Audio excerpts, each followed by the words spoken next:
Hey party people, welcome to another video. We're gonna have some fun today. Clear coat restoration, clear coat problems, how to restore clear coat. Specifically, I wanna do something that I, even after 30 plus years of professional experience, have never done before. Let me bring you in for a closer look. And here is our test model today. The back end of a 1999 Mercedes C280. And we have what we call in the world of professional detailing clear coat failure. Hopefully your car does not look like this.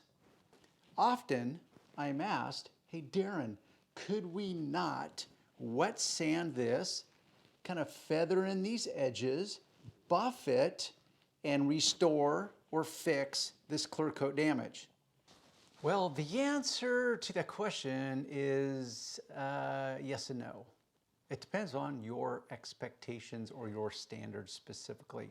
And once again, I've never attempted this, mostly because I already understand clear coat, the nature of it, feathering in edges, polishing, polishes, compounds. There's a lot of moving parts when it comes to this situation. I already accept the limitations, which is mostly why I've never attempted it before.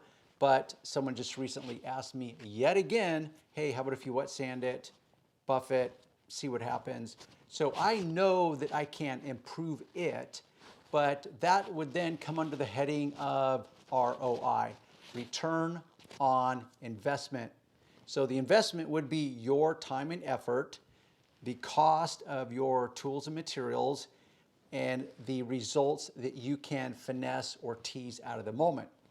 In most cases, I'm gonna call it a poor ROI, but let's see if I can finesse it where you walk away and say, okay, you know what? I saw everything Darren had to go through, no thank you.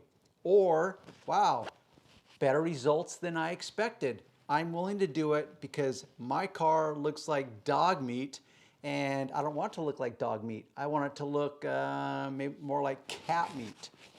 I don't know if that's really on the hierarchy of lesser versus worser. Anyhow, you get the point. Let's get started.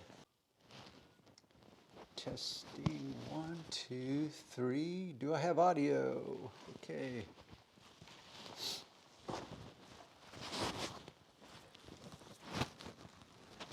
Why does it do that? It won't over here. Over there. There we go.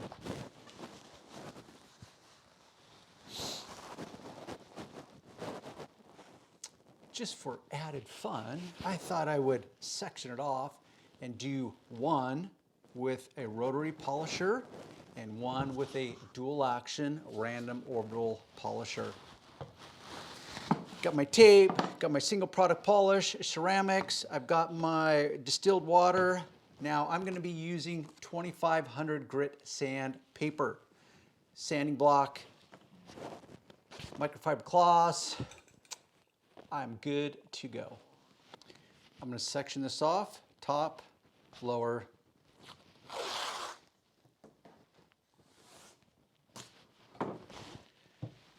What I wanna do is wet sand this area, and with that said is I'm going to apply some tape just to protect the edge of this trunk here. So this will be my sanding area. This I'm gonna leave alone, so we'll be able to tell the line of demarcation here, because this has no clear coat, this is clear coat. We can verify, yes indeed, 2500 grit sandpaper.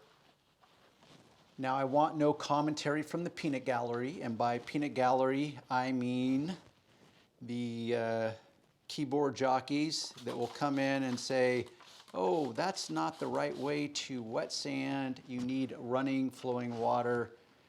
I'm gonna do it anyways. So the goal here, if you've ever worked with paint, wood, doesn't matter what it is, you're refinishing something. The problem is we have two distinct and different materials here. Now this underneath here is the base coat or the color coat. It's really the same thing depending upon who you're talking to. The clear coat is on top of the base coat. So you have this distinct line of demarcation here. The goal in an ideal situation would be to feather this edge in so there's not a distinct line of demarcation. Now the problem is the clear coat is incredibly thin. The base coat or this color coat is also incredibly thin.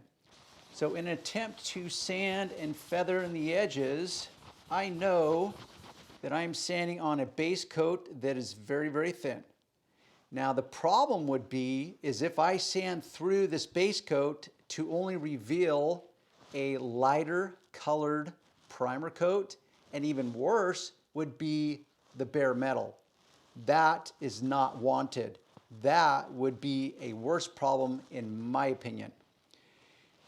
In trying to feather in this edge and to blend it, because people talk about blending clear coat, which I know can mean a lot of different things, is you're going to be sanding on both. I have no idea how thick this is, so I'm just going to feather in these edges, but because I understand the limitations of what I'm doing, I'm not going to go level 10 because I do not want to sand through this base or color coat and create a worse problem. That's where I have to finesse the moment. Something to note, you see the sanding paper, how it's showing up the gray? That is because I'm literally sanding the metallic gray paint. Now the clear would not show up. It would show up like this because, well, wait for it, it's clear. So that is just a little sidebar for your added viewing pleasure. We'll now take one of my less than perfect microfiber cloths, mop up this sloppy mess.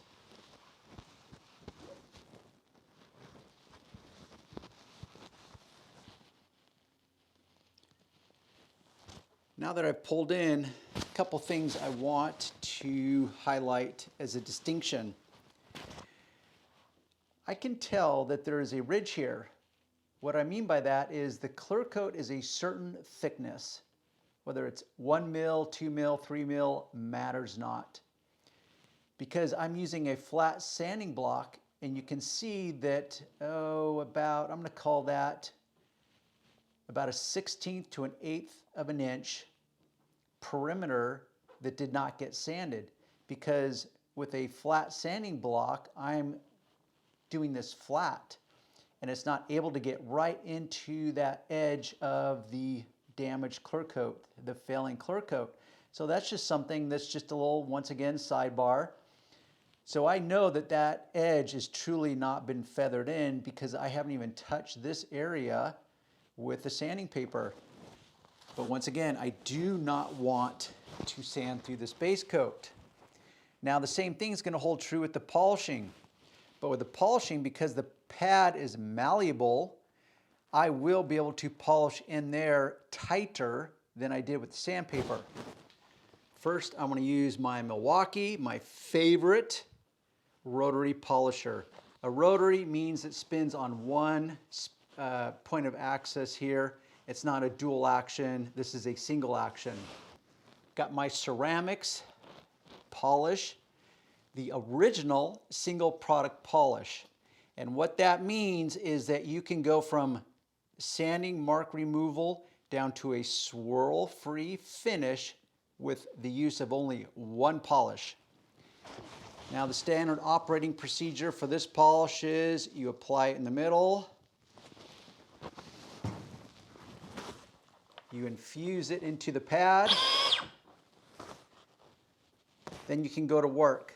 Now I'm going to actually go up onto an edge because by doing so I'm going to get more cutting power, and then I'm going to fine tune it by flattening this out and then finessing my work to remove any hologramming or buffer trails, call it what you want. I have this set to 1200 RPM.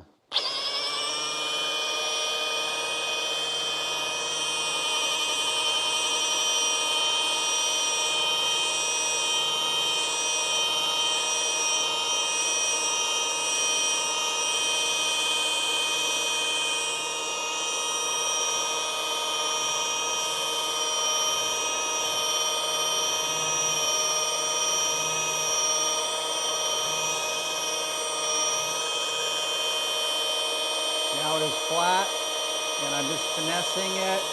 Well, actually I'm not really finessing it much. I'm just holding it flat.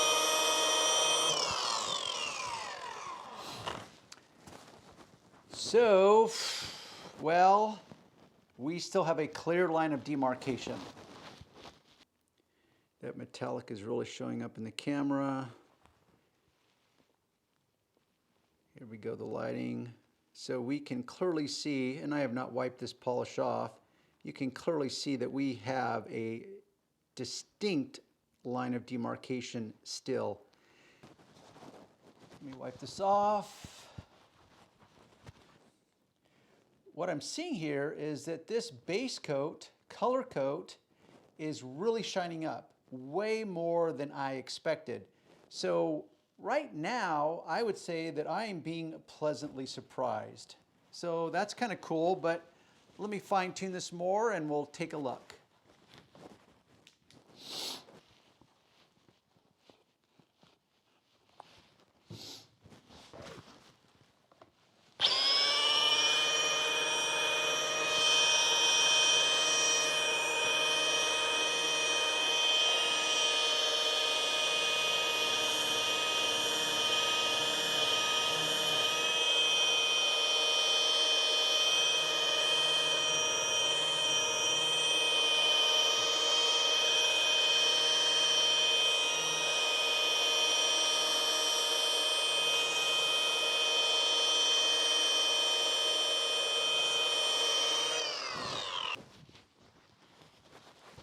Remove the polish. What are these things? These are some little areas where the clear coat is starting to fail even more.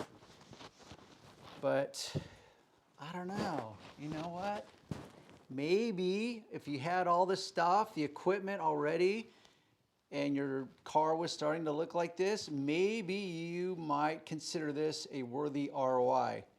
The question perhaps at that point would then come, how much did you thin this out by using the abrasives within the polish as well as thinning this out? So this may decide to fail even quicker moving forward. This may actually disappear and reveal the primer coat below it even further as you move forward, just doing your normal maintenance as far as washing, waxing, that kind of stuff. Definitely not perfect. If I was getting paid to do this professionally, I would finesse this even further. I'm trying to stay within the lane here, as well as not burn through here, take out the sanding marks here, remove the swirl marks. So there's a lot of finessing I would do additionally. But I want to show you, so I've wiped the polish off. There it is from a distance. We'll pull in, pull in, pull in. See that line right there in the middle of the camera? That is our line of demarcation. Clear coat to the left, no clear coat to the right. Let me see if I can capture the shine that was created on the bare base coat or color coat. So to the right was what we started with, and to the left you can see it looks better. Deeper, darker. There's a little bit of shine to it. I'm trying to move this around so you can see a little bit of shine to it. There we go. So look to the left, we got a little bit of shine. To the right, not so much. And the camera wants to keep fading in and out. There we go. Let's pull over to the clear coat area. See? So I don't know, you be the judge, you decide what you want to do. But wait, there's more. I want to do a section here, but I want to use the dual action. Because I know somebody out there in viewer land is saying, hey, can I do that with a random orbital? I'm going to tape this edge off for a little protection. So I'm going to work on this area here. Let's tape it off pretty much the same. Take that edge off for protection. Have my sandpaper again. my water, and let's come in, sand this area. Let's go with right through here.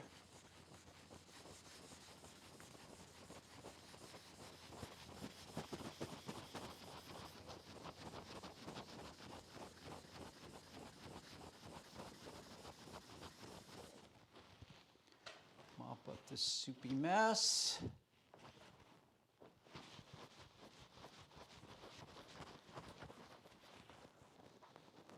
I'm going to bust out my Flex dual action. Still have my single product polish, the ceramics. I'm going to actually dispense this across the pad itself, like so. I'm going to set this speed setting all the way up, and I'm going to go to town.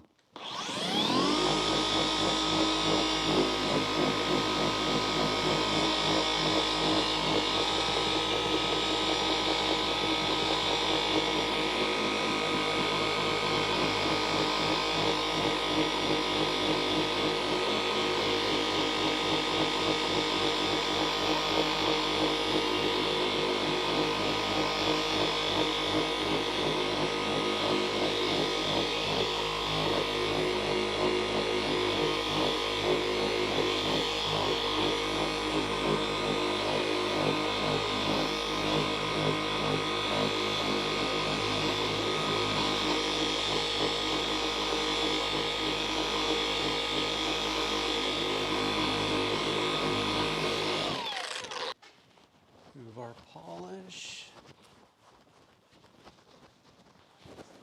And once again, I am pleasantly surprised. Did not do much to remove the line of demarcation. I've still got some blistering, bubbling clear coat there, but it did bring up that shine on that barren, that clear coat free section on the left, which I am really surprised it brought up that much shine, truly. And then we have over there. But wait, there's more to be had. Because what if you're now sitting in audience land and you're thinking to yourself, well, wait a minute, what if Darren just took a buffer to that area and he didn't wet sand it? Could we not achieve a better ROI, meaning less effort, less tools like sandpaper, sanding block, water, less moving parts, and possibly achieve the same result? I don't know. Let's find out. I'm going to pick a different area of this trash deck lid. I've got two distinct spots here where the clear coat has come off. I'm going to pull back. I'm just going to bust out with the dual action polisher, because most of you watching this, I'm willing to bet that if that's all you have, then you have limited experience, or you want to get a buffer but you're not sure which one to start with. For a beginner, I always recommend a dual action random orbital polisher. So let's see what happens with this. Once again, I'm going to dial this all the way up to a speed setting of 6.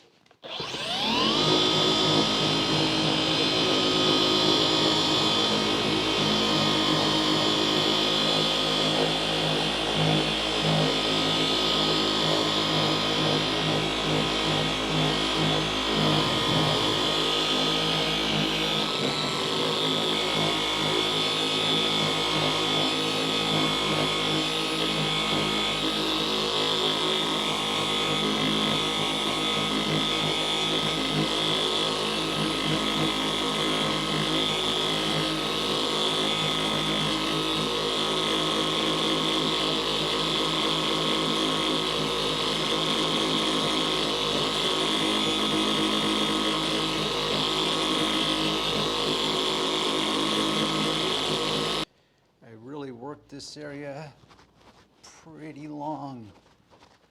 So, whew, okay, what do you think? Let me pull you in.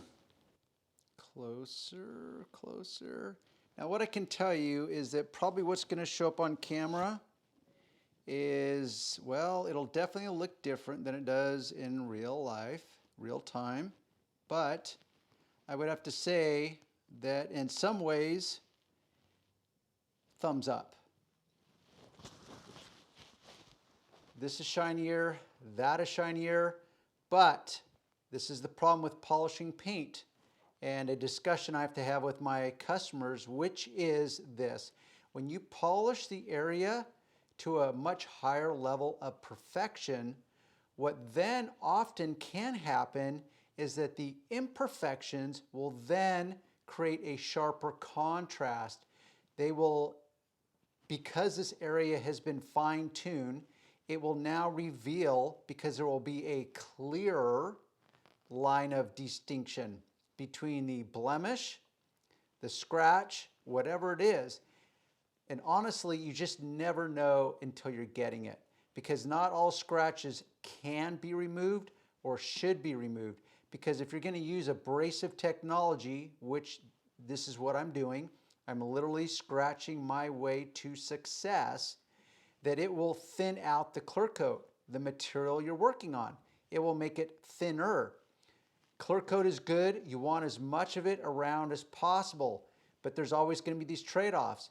If you want to get rid of the imperfections, you're going to have to abrade your way to perfection, which means that if you chase perfection and you chase every scratch or imperfection on your car paint to the point where you will accept nothing less than perfection, you have to accept that you will continue to thin down that clear coat.